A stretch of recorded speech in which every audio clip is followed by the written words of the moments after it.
Spiritual গোলে সকলকে স্বাগত জানিয়ে শুরু করছি আজকের ভিডিও। আজ আমি গীতার এমন 10টি উপদেশের কথা বলবো যেগুলি মেনে চললে আপনার জীবন অবসাদ মুক্ত হবে। চলুন সেগুলি কি জেনে নিই। বলা হয় গীতার বাণীতে জীবনের সব সমস্যার সমাধান রয়েছে। কুরুক্ষেত্রের যুদ্ধে অর্জুনকে গীতার উপদেশ দিয়েছিলেন ভগবান শ্রীকৃষ্ণ। সেই উপদেশগুলি আজকের যুগেও প্রাসঙ্গিক এবং উপযোগী। শ্রীমদ্ ভগবত গীতার কিছু জ্ঞান যদি ব্যক্তি নিজের জীবনে আত্মসাৎ করে নিতে পারেন, তাহলে ব্যক্তি সমস্ত কষ্ট থেকে মুক্তির পথ খুঁজে পাবে। এর ফলে অবসাদ মুক্ত জীবনযাপন করতে পারবে সেই ব্যক্তি। এখানে এমন 10টি উপদেশ সম্পর্কে জানানো রইল, যা প্রত্যেক ব্যক্তিকে নিজের জীবনে মেনে চলা উচিত। অতীত এবং ভবিষ্যতের চিন্তা করা উচিত নয়, কারণ যা হওয়ার তাই হবে। যা হয় ভালোর জন্য হয়, তাই অতীত ও ভবিষ্যতের চিন্তা ছেড়ে বর্তমানে বাঁচতে শেখা উচিত। নাম, পদ, প্রতিষ্ঠা, ধর্ম, স্ত্রী বা পুরুষ আমরা নই। এই শরীরও আমাদের নয়। অগ্নি, জল, বায়ু, পৃথিবী, আকাশ দিয়ে এই শরীর নির্মিত।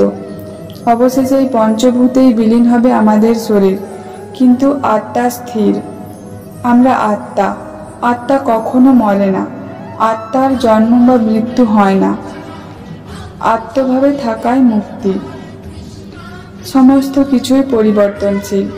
পরিবর্তনই সংসারের নিয়ম। সেখানে সমস্ত কিছু পরিবর্তনশীল। তাই সুখ, দুঃখ, লাভ, ক্ষতি, জয়, পরাজয়, মান, অপমান ইত্যাদির মধ্যে একটি স্থানে অবস্থিত থেকে জীবন উপভোগ করা উচিত। রাগ শত্রুর সমান। নিজের রাগ নিয়ন্ত্রণে রাখুন। রাগের ফলে ভ্রম সৃষ্টি হয়। এই ভ্রম বুদ্ধিকে বিচলিত করে তোলে। এর ফলে বুদ্ধি নাশ হয়। ব্যক্তি পতনের দিকে অগ্রসর হতে শুরু করে। রাগ, কামনা, বাসনা ও ভয় এগুলি আমাদের শত্রু। ঈশ্বরের প্রতি সমর্পিত থাকুন। নিজেকে ঈশ্বরের চরণে নিবেদন করে দাও। ঈশ্বর আমাদের রক্ষা করবেন এবং আমরা দুঃখ, ভয়, চিন্তা, শোক ও বন্ধন থেকে মুক্ত হতে পারব। দৃষ্টিকোণ শুদ্ধ রাখুন। নিজের দৃষ্টিকোণ শুদ্ধ রাখতে হবে। জ্ঞান ও কর্মকে এক রূপে দেখতে হবে। এর ফলে আমাদের দৃষ্টিকোণে পরিবর্তন আসবে। মনকে সদা সর্বদা শান্ত রাখুন। অশান্ত মনকে শান্ত করার জন্য অভ্যাস ও বৈরাগ্যকে নিজের মনে পাকাপোক্ত স্থান দিন। না হলে অনিয়ন্ত্রিত মন আমাদের শত্রুতে পরিণত হবে।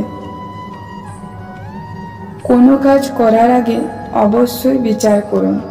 আমরা যে কর্মই করি না কেন, তার ফল আমাদেরই ভোগ করতে হয়। তাই কর্ম করার আগে বিচার করা অবশ্যই উচিত।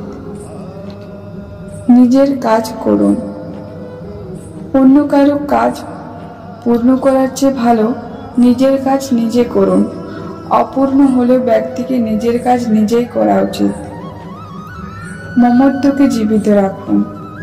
সকলের প্রতি মমতা, সমস্ত কাজে কুশলতা ও দুঃখরূপী সংসার থেকে বিয়োগের নামই হলো যোগ। নমস্কার।